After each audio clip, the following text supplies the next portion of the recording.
They laughed when I got the house. Not just chuckled, laughed. Like it was some sitcom punchline. My mom got $50,000, my sister Sierra got $300,000, and I got a 2-bedroom fixer-upper in Evergreen, Colorado. They called it the consolation prize. Said it was so me. They weren't wrong. It was me. But not the way they meant. That house was the only place I'd ever felt like I belonged.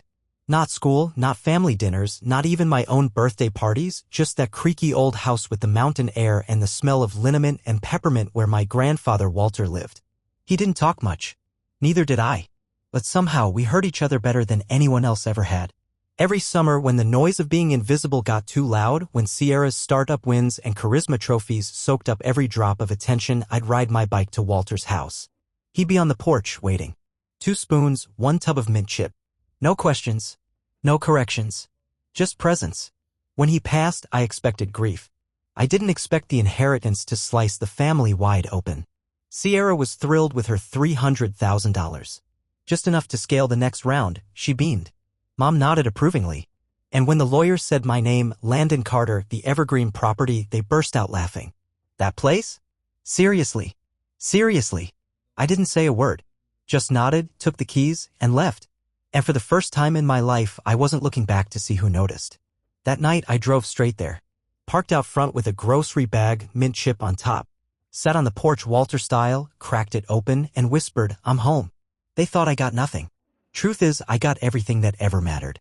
Growing up with Sierra was like being in a solar system with 2 suns, except one of them never noticed you were orbiting.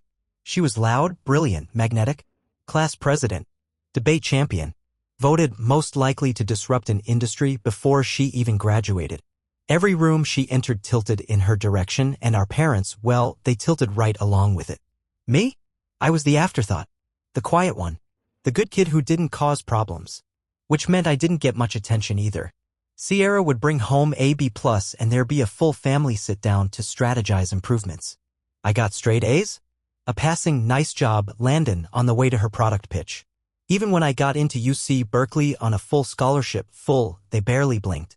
Mom said, "That's great, honey," and immediately pivoted to Sierra's newest investor meeting. I could have told them I'd cured cancer, and they'd have asked if Sierra could monetize it. It wasn't bitterness, not at first. It was just silence. A long, slow, growing kind. The kind you only notice when someone finally speaks into it. Walter spoke into it. Not with advice or validation. Just presence. Just listening. He once told me, "You don't have to be loud to have worth." I was 12. I didn't believe him. But I never forgot it. And that house of his, it was the only place I ever existed fully. No comparisons. No expectations. Just wood floors, mountain views, and peace. So yeah, when they laughed about me getting the house, they thought they were mocking a loss. But that house? It wasn't some hand-me-down. It was the only inheritance that fit me. I didn't inherit wealth. I inherited freedom. The house wasn't in perfect shape. The roof leaked near the chimney, and the wallpaper in the hallway looked like it hadn't been updated since Nixon. But it was mine. And it was quiet. That kind of quiet you only get in the mountains where the air bites a little and time doesn't rush. I spent the first few months fixing it up with my own hands. Scrubbing the walls, learning how to patch drywall from YouTube videos, sealing windows one weekend at a time. Not for resale value. Not to flip it. Just to make it whole again. Walter had lived simply, and I kept that rhythm alive. I'd study in the mornings, work in the afternoons at a coffee shop down in town, and come home to solitude. Sometimes I'd eat dinner on the porch the way he used to. Just me, a bowl of soup, and the wind through the pine. It wasn't flashy. But it was mine. Then, in October, I came home to find a strange car in the driveway. Sierra's fiancé Mark was sitting on the front steps, sipping a latte like he was on break from a yoga retreat. Sierra was inside, barefoot, holding a vision board and rattling off ideas about optimizing the guest space for Airbnb potential. I stood there with my backpack still on, staring at them like I'd wandered into the wrong life. "Surprise," she said, throwing her arms up like I should be thrilled. I asked one question, "What are you doing here?" She laughed. "Well, we need some time away from the city. You've got all the space." It just made sense. I didn't say anything. Just stepped aside, walked to the back room, and closed the door behind me. That night, I slept in the guest room. In my own house. I realized then, when they mocked the house, it was a joke. But now that I'd made it livable, now it was theirs to take. Not asked. Not offered. Just taken. They saw the house as a resource. They forgot I was a person. It was supposed to be a quick stay. That's what Sierra said the first night, stirring oat milk into her turmeric tea like she owned the cabinets. Just a couple weeks, she promised. We need a change of scenery to work on the app launch. Mark called it strategic isolation. Said Evergreen was the perfect brand vibe for their startup. Nature. Peace. Minimal distractions. You know, the kind of peace that gets trampled when your sister decides your kitchen is now her conference room. A week turned into 3. Then she started getting mail delivered. Then they put a mattress in Walter's old study. They were moving in. Without permission. Without rent. Without a single conversation. I didn't fight. Not then. I just adjusted. I started studying at the library. Picking up longer shifts at the coffee shop. Eating meals on the porch even when it snowed. Because it was the only place I could breathe. Then came Christmas. The family was planning a trip to St. Bart's. One last getaway before Sierra's company goes public, Mom said. We all need to reconnect. We all. Except the trip cost $3,000 a person. And somehow everyone assumed I could just pay. I picked up 2 jobs, morning shifts at the cafe, weekends stocking shelves at a hardware store. Crammed and studying between. No complaints. I just wanted to be part of the family for once. I thought maybe if I really showed up, they'd see me. The night before the flight, Sierra texted, "Flight info coming soon." So excited, sparkling heart. Then came the morning. I waited at the curb at 6 a.m. My bag packed, coat zipped, watching the street. No car ever came. At noon, I got the group photo from the airport lounge. Cocktails, laughter, matching linen outfits, and a message from Mom. We realized we needed that money for the house's down payment. You're probably better off staying cozy. Enjoy the quiet. Red heart. $3,000. Gone. And so was I. Something broke right then, not loudly, not dramatically. It broke quietly. And quietly, I started planning. The day they left me behind, something clicked into place. Not anger. Not even sadness. Just clarity. They'd always seen me as the afterthought. The backup plan. The one who'd smile and nod and make space, even in his own house. And for years I had. Because I didn't want to be like them. But that morning? Standing on the curb watching their vacation unfold through a filtered Instagram story? I realized I wasn't being kind. I was being complicit. So I went back inside, set down my bag, and made a call to a moving company. Small job, I told them. 2 bedrooms, light furniture. Everything goes into the garage. I packed Mark's protein powders first. Then Sierra's Himalayan salt lamp. I boxed their designer throw pillows and startup-branded mugs and all those self-help books about boundaries they clearly never read. By noon, the house was clean. Not just physically, emotionally. It felt like Walter's place again. Then I changed the locks. I didn't leave a note. Didn't text. Just turned off my phone and made myself dinner. Mint ice cream for dessert. Sat on the porch and watched the sky turn pink above the trees. For once, the silence felt earned. They called that evening. Then again. Then again. Voicemails turned from curious to frantic. Then accusatory. Then furious. You had no right. This is family. You've overreacted. I listened to each one, just once. Then I recorded a single message and sent it to the group chat. You always said family is about sacrifices. But for some reason, only I ever sacrificed. Then I turned off my phone. Not in rage. In relief. They came back early. Cut their trip short. Or maybe the guilt just didn't taste right with beachfront cocktails. I heard the car before I saw it, Sierra's hybrid gliding up the gravel like it belonged there. She stormed out in white linen pants and fury in her eyes. Landon, what the hell? Mark trailed behind her, dragging a roller bag like it was going to explain something. I didn't raise my voice. Didn't even get off the porch. It's not your house, I said simply. Sierra scoffed. You're being dramatic. No, I said, standing. I'm being clear. She went on about family. About generosity. About how technically it was just sitting empty before they arrived. How I should be grateful they breathed life into it. Mark added something about shared legacy and intentional space-making. I let them talk. Let them feel powerful. Then I handed them a folder, copies of the will, the property deed, and a formal written notice revoking any implied permission to occupy the premises. I'd had it notarized. Twice. You've made your point, Sierra snapped, trying to keep her voice from cracking. You don't want us here. No, I said, holding her gaze. I don't want to keep being erased in my own life. They left in silence. The next few days were a storm of group texts and emotional landmines. Mom left tearful voicemails. Sierra drafted long emails about healing and miscommunication. Mark sent an invoice for the smart lighting system he'd installed. I ignored them all. Instead, I bought blackout curtains for the guest room, rented a DVD player, watched old movies and ate soup with my feet up. For the first time in my life, peace wasn't something I waited for. I made it. A week after I reclaimed the house, I found the old photo album. It was tucked behind a stack of Walter's books, mostly war histories and gardening guides.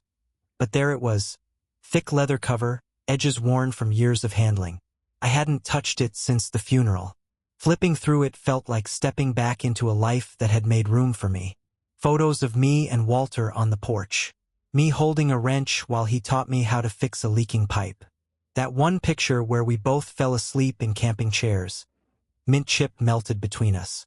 No filters, no poses, just presence. He never said much, but when he did, it stuck. Once, after Sierra won some national pitch competition and the whole family practically threw a parade, I came to his place quietly, trying to pretend I didn't care. I must have said something bitter, probably mumbled about never being good enough. He just looked at me and said, "Sierra's loud. That's not the same thing as important." At the time, I didn't know what he meant. Now I did. That house wasn't just real estate. It was memory, shelter, witness. It had watched me get ignored and had waited patiently for the day I'd stop ignoring myself. So I made a choice. I emptied out Sierra's old boxes from the garage and turned the space into something new. A studio of sorts. A desk. A soft chair. The kind of place Walter would have sat and read or just existed.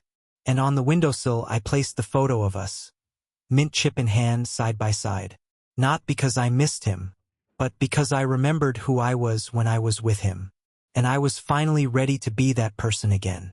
It didn't take long for the calls to shift from guilt to diplomacy. Mom called first, voice soft and loaded. "We just want to talk, honey." Face to face. Like adults. Then came the group thread revival. Sierra sent a calendar invite titled Family Resolution Circle. Mark added a Google Doc agenda. I wish I were kidding. It read, 1. Rediscovering shared values. 2. Repairing trust. 3. Co-living expectations. I didn't RSVP. Instead, I turned off notifications and went back to my paintbrush, second coat on the kitchen cabinets. Walter always said, "You can scrub a wall clean, but painting means claiming it." So I painted. Meanwhile, they planned. They emailed proposals, hinted at co-ownership, even suggested rotating holidays in the house. At one point, Mark called to pitch me on converting the basement into a podcast studio for family stories and intergenerational healing. I let it go to voicemail, because here's the thing they didn't get, and maybe never will. They thought reclaiming the house was petty, dramatic, emotional, but it wasn't. It was surgical. It was the quiet removal of a lifetime of second place. They didn't like that I'd stopped asking for space and started taking it. They didn't like that I no longer spoke their language of appeasement. And they really didn't like that I was doing it without shouting or crying or asking for approval. Because nothing unnerves a manipulator more than someone who no longer needs the conversation. I didn't show up to the summit. I already had. At my own life. The next knock on the door wasn't metaphorical. It was Sierra. No warning. No text. Just her and a tote bag full of drama, standing on my porch in athleisure like she was between yoga and a TED Talk. "I'm not here to fight," she said. I didn't say anything, just leaned against the frame. "I'm here because I think we lost something, and I don't mean the house." I waited, let her keep going. "I miss my brother," she said. It was practiced, calculated. But even so, a part of me, a small, stubborn part, almost believed her. Until she added, "We can still fix this." I was thinking maybe we co-list the house as a rental when you're not using it. That way. And there it was. The agenda. The monetization. The angle. I stepped back and closed the door. Not a slam. Not an act of rage. Just a click. Quiet. Final. She stood there a few seconds longer, I think. Then I heard her footsteps trail off the porch and into the gravel. That was the last time I saw her. Since then, it's been emails. Once a month, like clockwork. Hope you're well. Just wanted to share a thought. Let's build bridges, not walls. I don't respond. Because some bridges lead you right back into places you worked hard to escape. And some walls? They're not barriers. They're boundaries. I never wanted to be a landlord. But when a retired couple from Kansas responded to my quiet little ad in the local paper, something about it felt right. They weren't flashy. They didn't ask about square footage or fiber internet. They asked about light in the mornings, if the porch stayed warm after sundown, and whether the trees ever changed color all at once. I said yes. To all of it. 2 weeks later, they moved in with a couple of rocking chairs and a radio that played nothing but jazz. We signed a month-to-month lease, and I gave them a rent rate well below market because the house was never about money. It was about keeping it whole. Their rent covered more than my bills. It let me cut back my hours, breathe a little, finish school without pulling doubles every weekend. I finally bought a decent mattress. Fixed the roof. Replaced the drafty windows. And every so often, they'd invite me over for coffee. We'd sit on the same porch Walter once held court on, now with a plaid blanket draped over the rail and a bird feeder swinging softly in the breeze. The man, Carl, used to be a mechanic. The woman, Joyce, taught high school art. They didn't pry. They didn't posture. They just lived quietly, respectfully, fully. Funny how strangers knew how to treat the space better than my own family. Maybe because they saw it for what it was, not a resource. Not a stepping stone. A home. And just like that, the house started giving back, not just money. But peace. It was almost poetic, the way it unraveled. I didn't gloat. I didn't need to. Life handled the symmetry on its own. Sierra's startup, her golden child, her legacy, her every dinner conversation folded. Quietly at first, then publicly. Layoffs, lawsuits, unpaid vendors. A few angry Medium articles with her name in the headline. She posted a LinkedIn essay about pivoting through adversity, but the shine had worn off. Mark left not long after. No big announcement. Just gone. Like he'd been waiting for the first sign of instability to hit the eject button. I didn't hear it from her. I heard it from Mom. She called, not texted, called and said, "Your sister's been through a lot. She's staying here for a while, in your old room." Ah, yes. My old room. The one with the creaky door and the draft by the window. The one they turned into a Peloton gym the second I left for college. Guess it's a guest room again now. Or a lifeboat. She's trying to rebuild, Mom added. I didn't reply. Because suddenly they remembered I existed. Now that the daughter with all the spotlight had burned it out.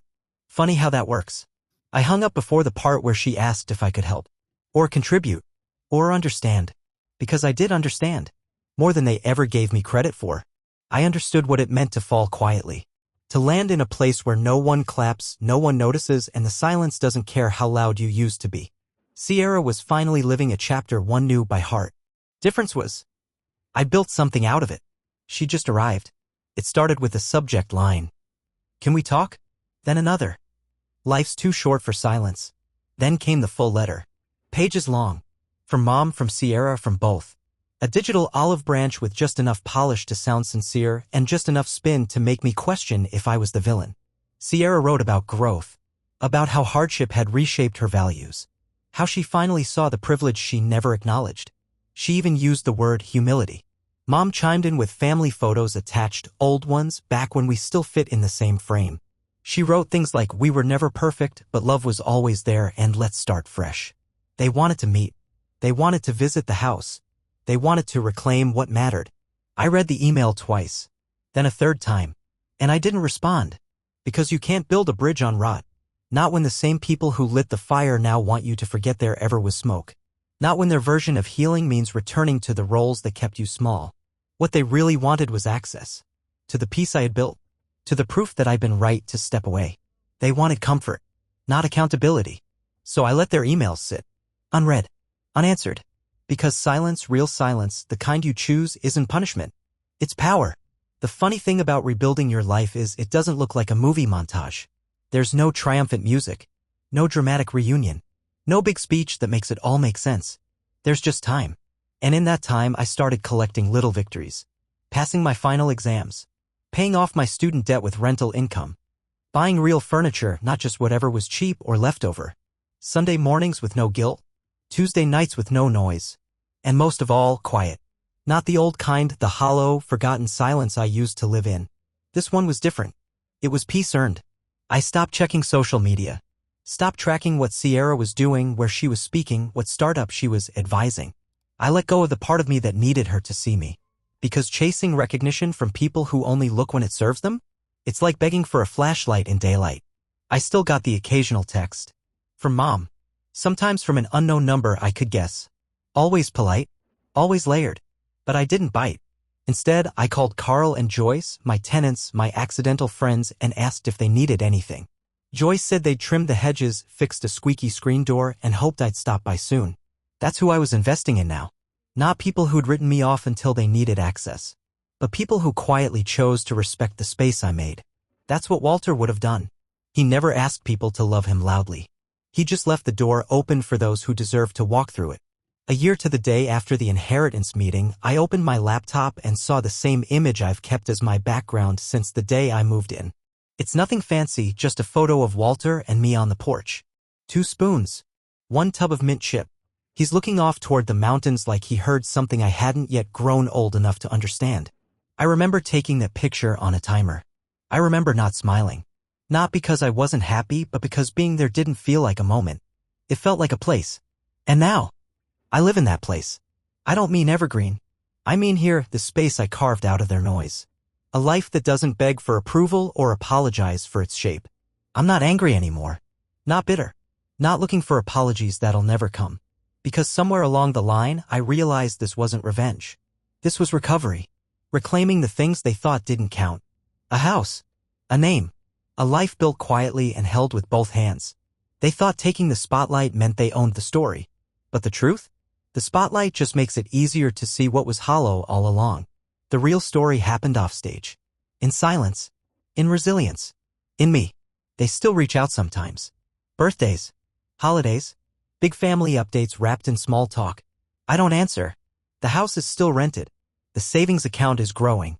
I'm finishing school. I sleep well. Sierra's back at Mom's, same room I once called mine. Her startup's gone. Her spotlight too. They want to build bridges. But I'm not a construction worker. I'm done patching what they broke. Walter's photo still sits on my desktop. Not because I miss him, but because he saw me when no one else did. And now? So do I. I didn't take revenge. I took back what was mine. And that was enough.